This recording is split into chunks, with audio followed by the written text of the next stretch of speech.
So glad that you made time to be here with us this evening and hear about this project that we've been working on for some time. So I'm just going to share my screen, which unfortunately means that I can't see all of you, but we'll do the best that we can. My partners here are going to watch the chat of the screen and cue me if I need to pause. My name is Stacy McClendon, and I'm one of the core teachers for Dharma Relief and have been directing this project for the last maybe a year or so. Maybe we can just do introductions. Start with you, DaRa. Okay, DaRa Williams, and I've been part of this community and group of Dharma Relief too, working with my sisters here to create opportunity and support. And, I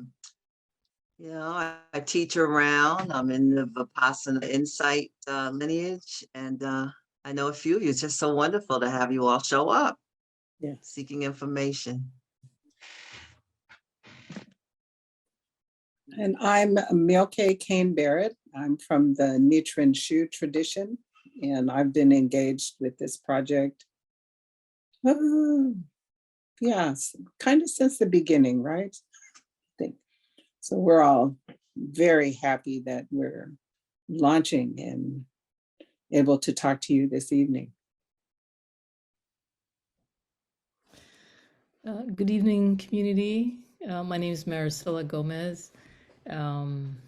It's a joy to see everybody's face. The tradition I'm coming with is the Plum Village tradition of Thich Nhat Hanh, and also been engaged since the beginning, and we're so happy to to have arrived in the present moment with all of you. So yeah, we look forward to sharing what's on offer and hear any questions you have. Yeah. Thank you. Thank you. So we have put together a little bit of information to present to you all, and I think we'll have plenty of time to get through that and respond to any questions that you have. So just a little bit about Dharma Relief and Dharma. Hold on one sec, Stacy. I'm just introducing this because it's a manageable number of squares here. Okay. So we've all said our names and put the energy in. And so it might be really great if those of you who have not done that yet, just even though we can read it, say your name and maybe physically where you're located, like what part of this country or the world are you beaming in from? So maybe we can just do that and then move back to what you were getting ready to introduce, Stacy. Okay. It looks, I don't know, we have different squares, but anybody could begin. All right, thank you, everyone. All right, I'm going to try to get us back to our slide. And really just wanted to share a bit about the history of this project. So Dharma Relief and Dharma Relief 2. I'm sorry, I'm having a little bit of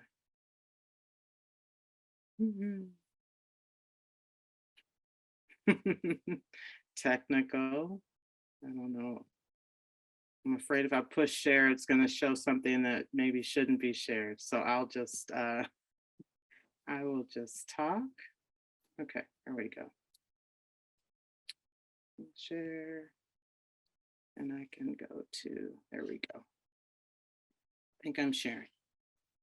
It's loading. So Guagu is a founder and teacher of Tallahassee Chan Center. And back at the beginning of the pandemic, he and his board members gathered to fundraise to be able to distribute masks to Dharma centers across the United States.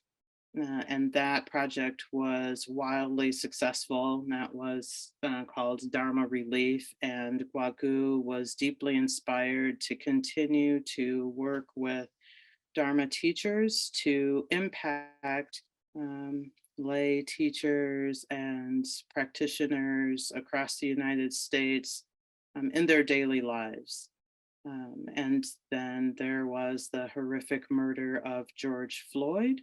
And as many of us in our lives saw an opportunity to really directly address racialized trauma that many of us experience and that we are not immune to in the Dharma. And thus Dharma Relief 2 was born when we came together in 2021, I believe. We weren't really sure where the project would go. What we knew is we're gathering together Dharma teachers and leaders who are really committed to the exploration. And so there was much talk of supporting Black Dharma leaders and teachers to be able to lead the work of racialized healing, healing racialized trauma. And it wasn't really long before it became really clear that in order to lead oneself or others in any sort of healing, there needed to be this assurance that basic needs, access to self-care was met. And that's really where this broadness that folks have talked about, like read the website, wasn't really sure what was going on.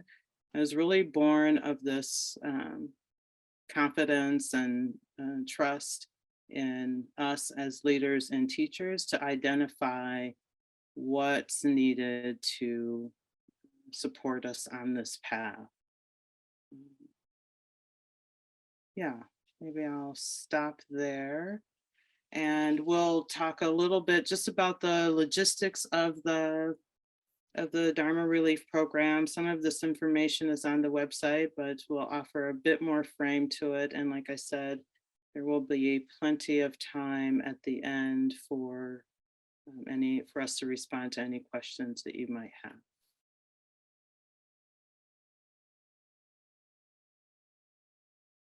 And one of my colleagues is going to jump in here. This is me, yes? Okay. So two things that I'd just like to point out before actually engaging with the information on this slide is, and I think you all heard it, but I just want to underscore it because it's one of the things that I appreciate and really think is brings a richness to this opportunity and the creation of this opportunity, in that there are various lineages represented. It's like not oriented or inclined towards any one particular lineage or practice or way of practicing. And especially among our community, the African diaspora, I think that that's pretty significant and a real, what's the word that I would use? Yeah, being outside the boundaries, being outside the lines. There's so much that's separate oftentimes within lineage. And so this is actually a intentional aspiration to build the collective and community, regardless of what particular manifestation of the Dharma is being practiced. Yeah, so just wanted to point that out. And Stacy was so kind and gentle in presenting, but I just want to like really underscore and highlight that there was a lot of time and effort and energy and conversation and engagement across various indices and whatnot that happened amongst the four of us. So there were quite a number of people that came together to make this happen. And we're just so ecstatic that it's manifesting. after a year and a half of working together. So part of the intention of the opportunity is to build Sangha, along with allowing the space and time for people to deepen their practice. And one of the things that I think this is going to be spoken about, it is going to be spoken about later, was one of the slides. But one of the things, even from our own personal experience, because the four of us are teachers and leaders in the Dharma, is the real paucity of opportunity for restoration, for resourcing, for nourishing. You know, we're hitting it every day in terms of impact, trying to impact and trying to provide healing opportunity for the diaspora. And that became a centralizing orientation to what we created and what will continue to be created, because this is a live opportunity. It's not something that's going to be morphing and changing a bit as the people that who are engaged as the fellows join us in this conversation. But one of the things that came out of that is our understanding the importance of Sangha, of the collective, of community, of being with each other. And that there is certainly a bit of healing that sits within that framework. So, you know, not just looking at healing ourselves individually in relationship to racialized trauma or any other kind of trauma. I think Aisha spoke to some other trauma domains, but that we do it in community. And so that's one of the centralizing pieces that we're bringing to this. So in a very didactic way, what we're looking at this point is there will be 3-day-long fellowship circles that are facilitated by 1, 2, 3, or 4 of us teachers over the course of the year. And that it is our hope and expectation that whomever the fellows are, that they attend at least 2 out of the 3 circles, preferably all 3. But, you know, wanted to give a little bit of space because we know life happens. But really would hope that whomever is involved would be able to attend all 3, and they'll be spaced out over the year. And I think, I don't remember, Stacy, but I think they're online. I don't remember exactly. That is correct, yes. Yeah, they're online. Okay. One of the other opportunities and hopes and expectations that we would have for the fellows is that they would participate in an 8-day residential retreat entitled Deep Time Liberation, a residential retreat that takes place in the South twice a year, different parts. Sometimes it's in Louisiana and Mississippi, and sometimes it's in South Carolina and Georgia. And the direct intentionality around this retreat is the integration of meditation and Dharma understanding, African healing systems, trauma resolution work, and community building. And it's one of the, it was developed and founded and arose out of the mind of one of our fellow teachers who's not involved with Dharma Relief, but Evan Berry, out of some work that he did by spending time actually in, what are they called? It's one of those moments. What are they called? The big white houses. Plantation. Plantation. Thank you. Who spent time in plantation houses and its enslaved people's quarters doing metta 24/7. And the ancestors began to speak to him as he was involved in that. And this Deep Time Liberation Retreat is an iteration of what manifests behind that experience that Devin generated for himself out of his own interest in his own personal healing, as well as ancestral and intergenerational healing through the years. And that would be a program that there would be no cost other than possible travel cost for participants. So that's another piece that we would hope people would take advantage of and would expect people to take advantage of.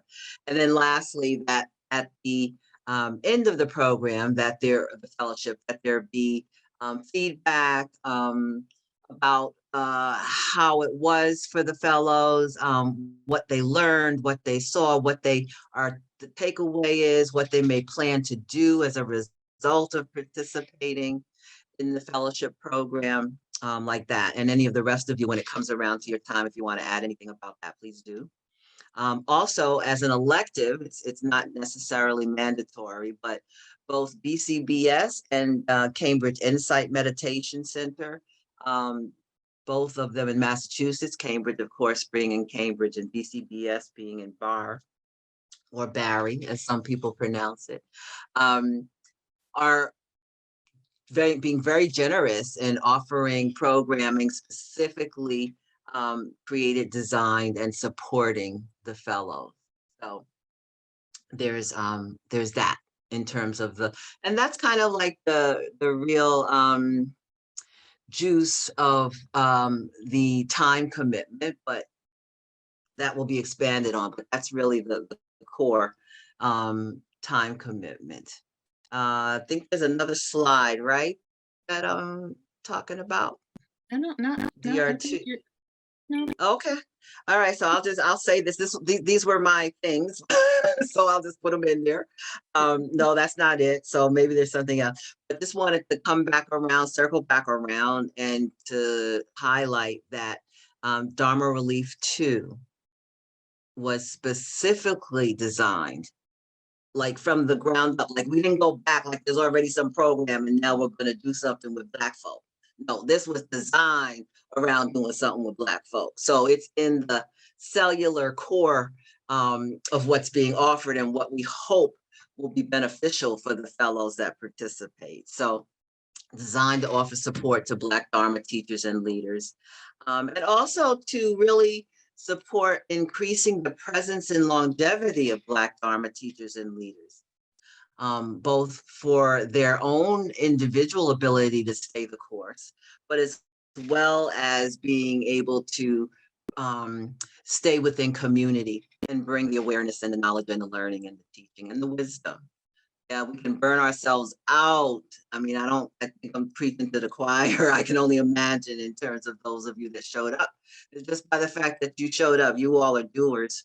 You all have some interest in supporting and holding the diasporic community. So just to put that in there.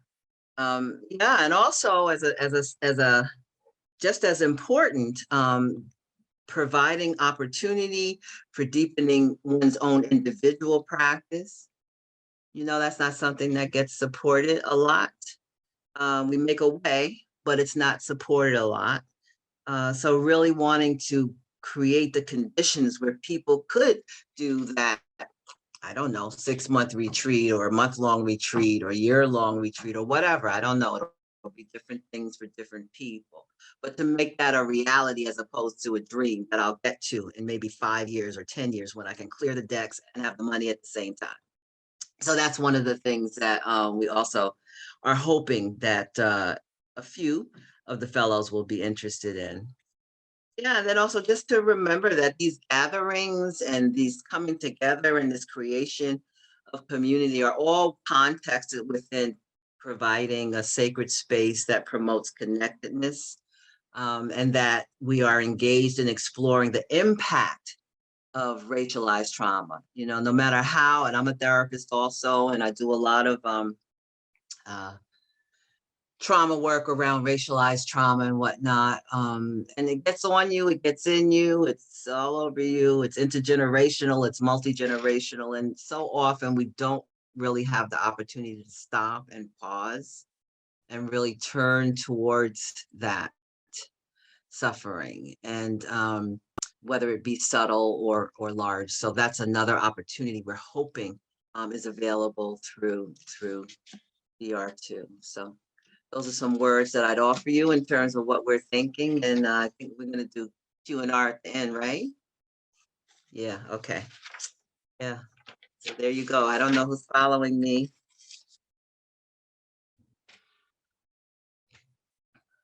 Marisela.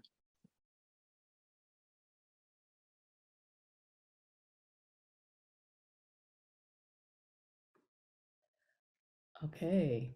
I thought I was talking about the survey results, but I'm happy to chime in here. So, um, as been said, uh, we're really thinking about how to support the work that you're doing already. And we know that this amount of money is not going to like mean, hey, I can quit everything else I do and just chill, practice. We know that some of the thinking came out of the basic income guarantee process of some of you may know about this program actually across the world now that is talking about um, uh, how do you help people get happy, become happy, come back to their truest selves, and really heal. And there's been some experimental periods, and there's some data now back that shows that if someone gets a lump sum money every month or something like that over a year, that they actually do better, meaning they thrive. And this is all kind of new, this way of trying to practice with someone not having to work for that money so much, the way we think about labor. Um, and so that's, if you think about where it started, that it comes from this idea, this context of happiness, and of us finding our most true selves, reconnecting to who we are, which is very dharmic, right? Um, and so that's kind of the idea that this comes with. It's a dana, right? It's an offering. Yes, there's these requirements, and we feel those requirements are really um, as as you just heard, that this is about building community. It's something you may want to do in this 1 year fellowship. And so after we thought about, well, wouldn't it be great to be able to offer this support? We did a survey, and some of you might have participated in the survey with Black Dharma teachers and Black Dharma leaders in over a couple months. I think it was from mid-April to mid-June. We did it first from a couple weeks in April, and then we sent it back again for additional responses, and we collected about 43 responses over that period of time from teachers in different lineages. And the questions, there were a few questions, but what this shows you is some of the top questions, meaning the responses, similar responses that we got, which is, what are the top priorities for you as a Black Buddhist teacher to drive this work? And the number of times that it was responded to is in the second column, and the expenses. And then we kind of thematically put them into categories as we looked at the responses. So the big categories that we ended up sorting all the responses into were expenses, healthcare and wellness. And you can see healthcare and wellness and expenses kind of like really dropped it out. So what we heard back was training expenses got the most responses, travel expenses. Some of you know, this just happened to me. I was thinking about it. Teaching a retreat, and the facility wasn't going to offer travel expense, and I had to think about what we heard back. So travel, not having your travel expenses covered when you offer a retreat somewhere. Mental health care, such as seeing a therapist, etc. There's this whole looking into how to get insurance for folks who are teachers. Because as that independent contractor, as you and consultant, you may be familiar with having those kinds of costs and expenses and not having it covered. Mentoring expenses, retirement expenses was a concern, or something that people are thinking about as a priority. Alternative wellness care, acupuncture, Reiki, massage, health insurance, as I mentioned, something that's real, right? That you're not covered in, and marketing expenses. to talk about what you're doing, and then housing, the basic necessities of housing and food stipend. Now, this continues more of that, more specifically, as you see, it's kind of the same thing here, but we get down to, let's see, the numbers here. Let me see. I think this is very similar. A number of times mentioned as far as like what are the priority areas, and how we resorted it. So mental health came back again high, and training expenses came back high, travel expenses. So you see these three, they keep coming up, and we ask the questions different ways. So this is the reason we have two charts of it. Health insurance comes up again, and then the others kind of mix in there. But you can see that they're all everything's kind of showing up. The top ones are showing up. If you look at the top 3 or 4, mental health care, training expense, travel expenses. And this training expense is one of the reasons that we really encourage the retreat, right?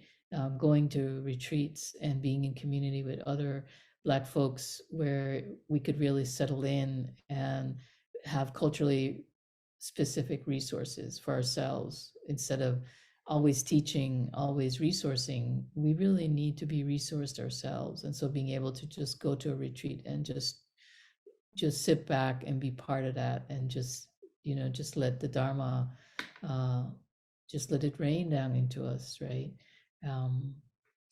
Yeah, and then I think is there any more slides on the data? So, oh yeah, I can talk to the logistics of Okay, thank you. the how. Yeah, I don't know if you wanted to add anything else, Marisela.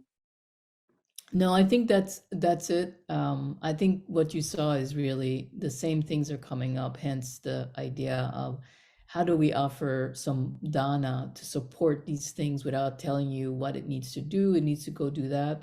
It needs to go do that. But really, there's no strings attached. You don't have to use this money for this, or you don't have to use this money for that. Really, the support, the dana, we know it's going to cover all these things that were mentioned in the survey. And the idea is that when you have that kind of,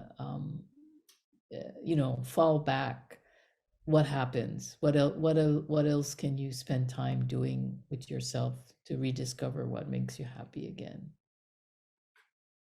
And I'll stop there. Thank you for listening. Thanks, Marisela. And just briefly to talk about the how.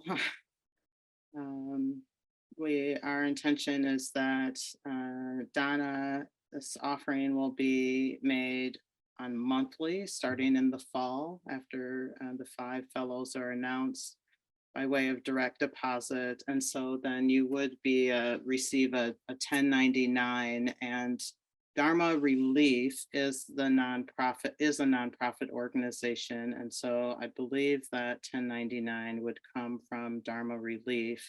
And while we are not directing in any sort of way how you use this offering to support your well-being, to support your livelihood, your teaching, your practice, we do want to know like how it's been of benefit. And so along the way and at the end, we will ask, that's this utilization report, because funders want to know, how did it go? How was it used? And so we will be collecting or asking for that information so that whatever the next iteration of DR2 is, that we can help inform that and make that program and that project supportive to Black Dharma teachers and leaders also.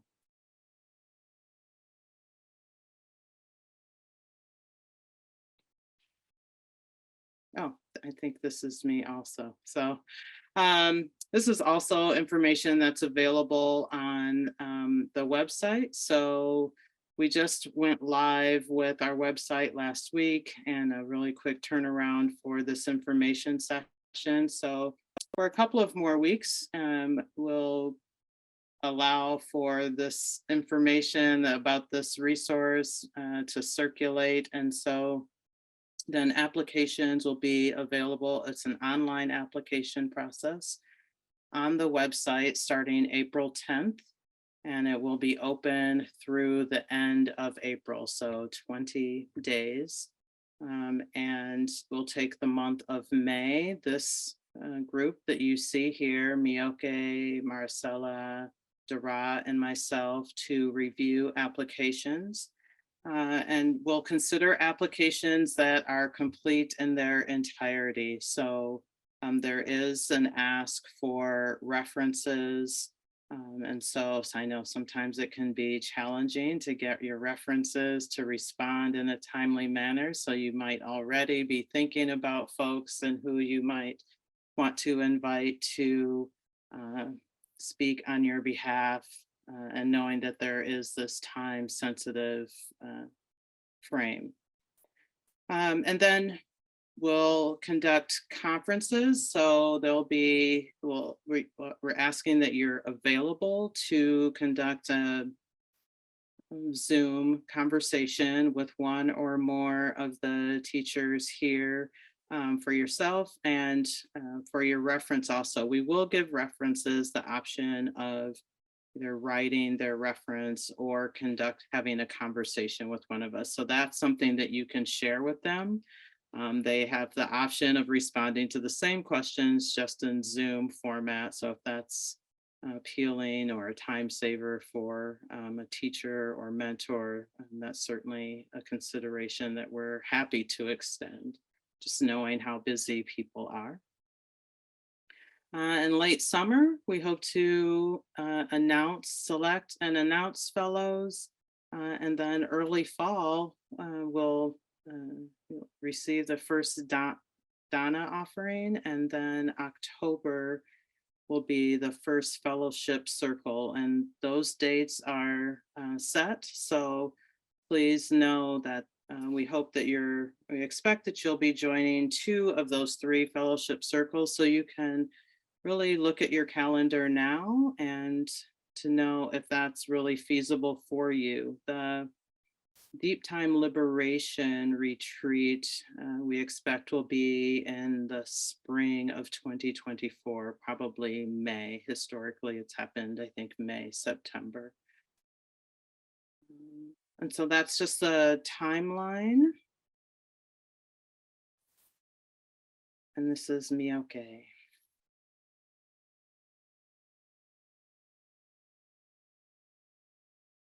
I'm muted. I'm muted saying you're muted, Myokei. Thank you. So as we could see, the ideal fellow has to be endorsed as a Dharma leader or teacher, at least by one of your references, and have a demonstrated commitment to healing racialized trauma to African descended people within a community. Also an understanding of the Dharma's relevance to the lives of African descended people living in the United States. I'm always reminded of Jan Willis saying that Buddhism is ideal for African descended folks because we really truly understand suffering. To have experience in making the Dharma, Buddha Dharma, accessible to African descended folks. And to also demonstrate how being a fellow benefits the way one offers Dharma to African descendant communities. So our focus is just straight up on African descended folks. And we really, really want to support and nourish the community through the efficacy of the experiences of the teachers that are chosen to be fellows. We really feel that a lot of times the idea of Sangha is so critical, but often unrecognized as how important it is. And personally, I believe that our community already understands that. It's part of our DNA in a way.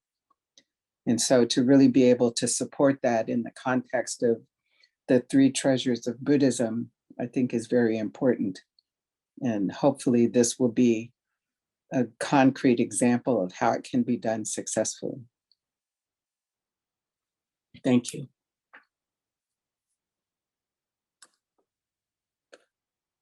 So we've done quite a bit of talking. We have a bit of time for any questions that weren't addressed for you in our sharing. And Sherilyn had to sign off. Okay. Yeah.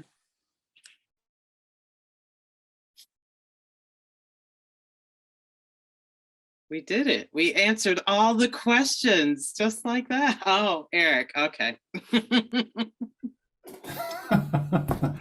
Well, I just wanted to say, yes, you did answer all the questions. I really don't have one. I just wanted to thank you all for taking the time to give this orientation, and I really appreciate the work that must have gone in for this to even have been to happen and be available for teachers of color to participate in. And also, I'm just thinking that to have a sense for oneself that there are people out there that care to support teachers of color as they do this work, and it's not always easy. It's sometimes isolating. A person could feel isolated, I guess you could say, in some degree. Of course, our practice kind of takes us towards a sense of connection. So that's all I really wanted to say. Just thank you so much for taking the time to get this all started and to be here this evening. Thank you. Thank you, Eric. Yeah. Oh, I don't know who had a hand up first. We'll go with, do you know who had a hand up first? I defer to Roberval. Okay, thank you. Thank you, Wayne. I was about to defer to you. I have a quick practical question and one comment. First, the practical question, how many references would be required? And that's the first, and then I have a comment to make.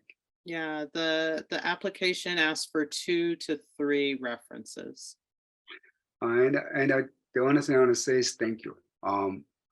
When I was hearing you, the mission behind what you're doing, a word came to my mind that I had a long time ago. It's called,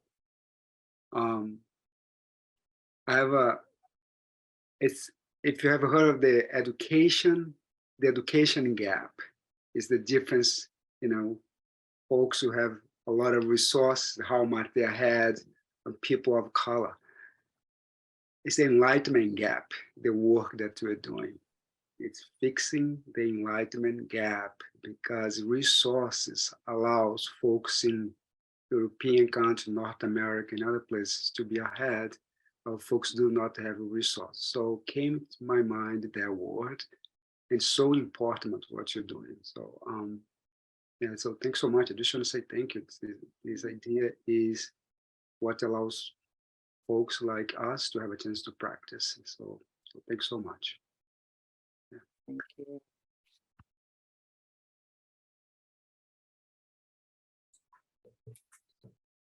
Thank you. I just completed the Mindfulness Meditation Teacher Certification Program, and it was absolutely incredible. And I was really deeply introduced to some of the work of Dr. Treleaven, and we did some readings of Gabor Mate about intergenerational trauma and trauma-aware mindfulness.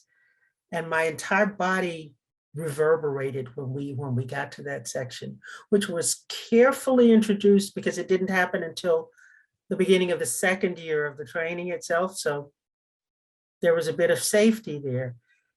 And when I felt about the intergenerational trauma and the way that it plays out and just gets passed on and passed on and passed on without awareness and without people having the space to feel safe enough to actually address it. I thought, okay, so these people, Gabor Mate and Trulevin and some of these other people, blessings to them for doing what they're doing. They're doing this work. I am not a therapist.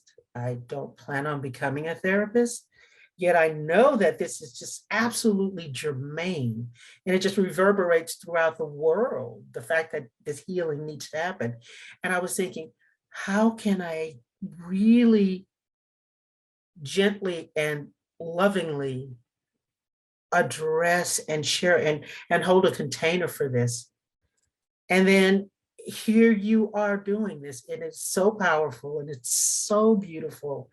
It's just another, all things coming together as they should. Just a thousand thanks.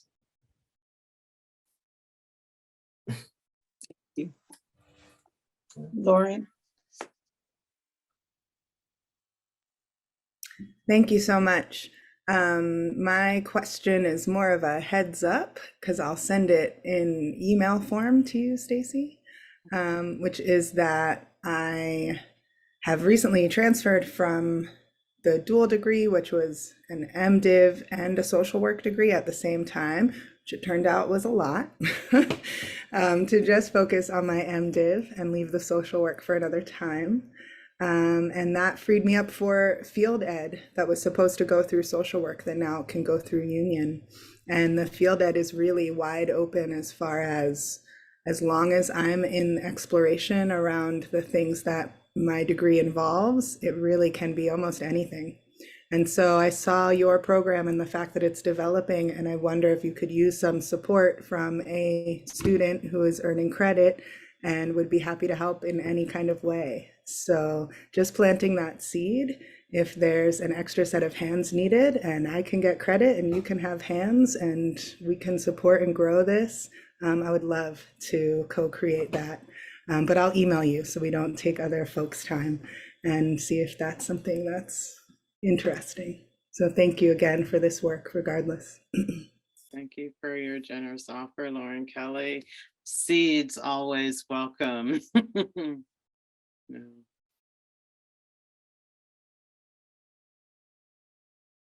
Oh, Wen, you have your hand up. Is your hand up again? It is. I thank you. I have yet another question. The gatherings in the South, that is so powerful. First of all, just the idea of having a BIPOC gathering in the South, and it's just incredible. And I'm wondering, where have you already? Can you talk a little bit more about those? Yeah, DaRa, I'll let you talk more. You've been directly involved. Yeah, so Deep Time Liberation came into existence in terms of offering and people participating a year before the pandemic. So we had done it once in person and then the pandemic hit. And when we did that, Dolores Watkins was still the owner and founder of the Meditation Center, Mississippi Flowering Lotus. So we actually stayed there and the bulk of the work was done there. And then we would go out to different places from there.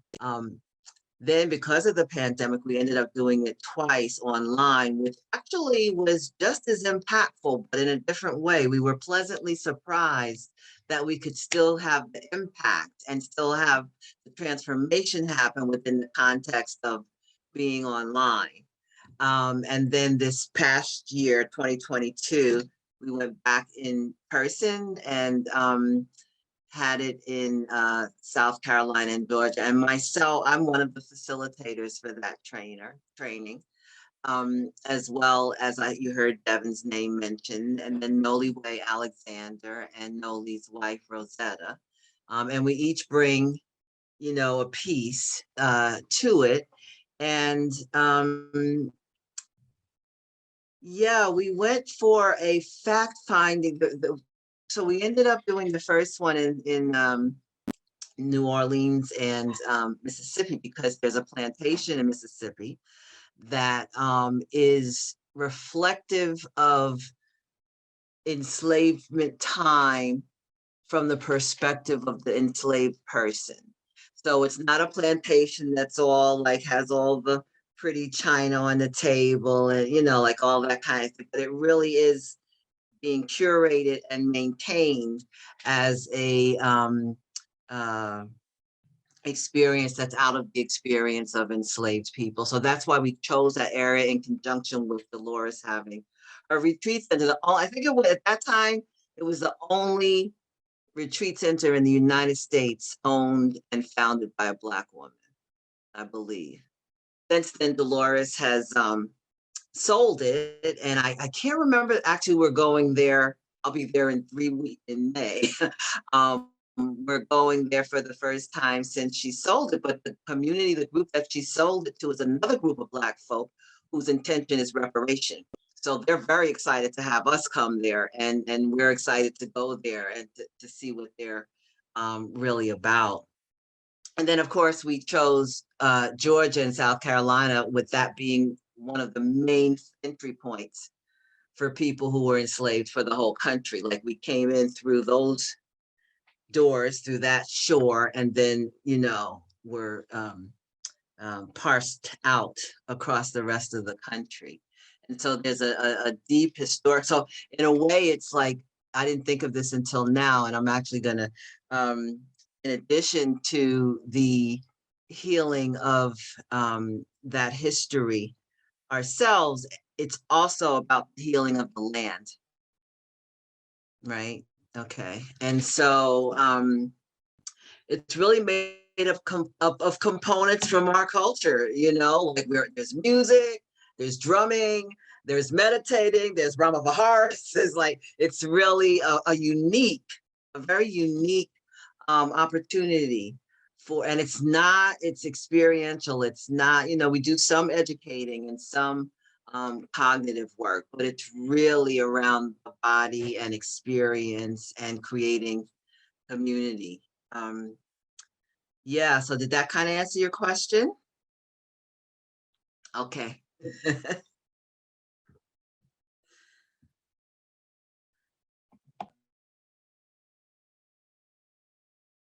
Okay. Well, if there aren't any other questions, maybe we'll just close here. Yeah, thank you for making time. Thank you for your interest. And by all means, spread the word. Oh, yeah, Aisha. No, I apologize. As I said, I'm running with a 2-year-old. So, and I apologize if, I was listening, but when you're with the 2-year-old, you have to be present with them. Just a question about, and if you went over this, I don't, just the selection process. Is there a selection process, or is there like, oh, we're looking for this or that, or is it just you all are just going to look at the applications and then decide from that? You know what I'm saying? Like I guess for me it's just sometimes you could, like, I wouldn't apply to medical school because I'm not qualified. So I just want to know, like, what are the quote unquote qualifications, if there is that. Yeah, no, I appreciate the clarifying question. We've spent a lot of time about this, and our intention was to be more inclusive than exclusive. And so, we had to resist that academic model of, the checklist of all of the things. Like in our hearts, our commitment is to creating a cohort of 5 people, right? It's small, of 5 people that are diverse in lineage, in geographic region, in age, like in all of those things. So in that way, we can't really have this checklist. It does require this collective, broad look at, the group that's coming together.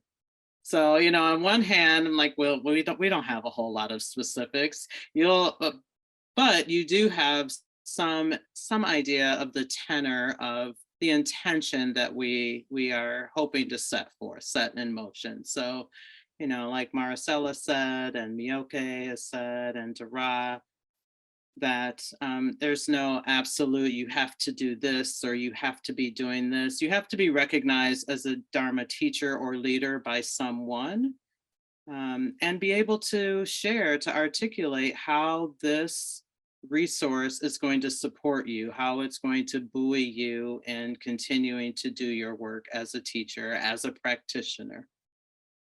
So I hope that's helpful. That's very helpful. Thank you.